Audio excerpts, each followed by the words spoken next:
मुदाकरात्तमोदकं सदा विमुक्तिसाधकं कलाधरावतंसकं विलासिलोकरक्षकम् अनायकैकनायकं विनाशिते भदैत्यकं नताशुभाशुनाशकं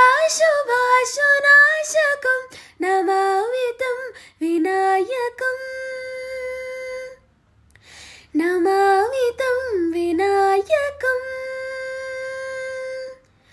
न तेतरातिभीकरं नवोदितार्कभास्वरं न मत्सुरारिनिर्झरं न तातिकापदुत्तरं न तेतरातिभीकरं नवोदितार्कभास्वरं न मत्सुरारिनिर्झरं न तातिकापदुत्तरं सुरेश्वरं विधीश्वरं गजेश्वरं गणेश्वरं महेश्वरं त्वमाश्रये परात्परं निरन्तरम् परात्परं निरन्तरम्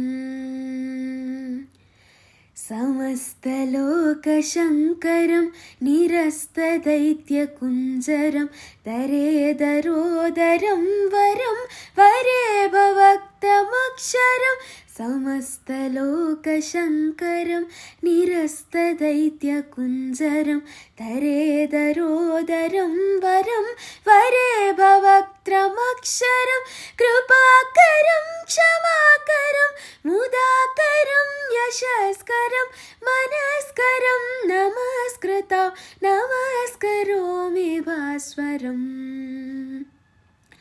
अकिञ्चनार्तिमार्जनं चिरन्तनोक्तिभाजनं पुरारिपूर्वनन्दनं सुरारिगर्वचर्वनं प्रपञ्चनाशभीषणं धनञ्जयादिभूषणं कपोलदानवारणं भजे पुराणवारणम् नितान्तकान्ति दन्तकान्ति मन्तकान्तकात्मजम् अचिन्त्यरूपमन्तहीन मन्तराय कृन्तनं हृदन्तरे निरन्तरं वसन्तमेव योगिनं तमेकदन्त्वमेव तं विचिन्तयामि सन्ततम् विचिन्तयामि सन्ततम्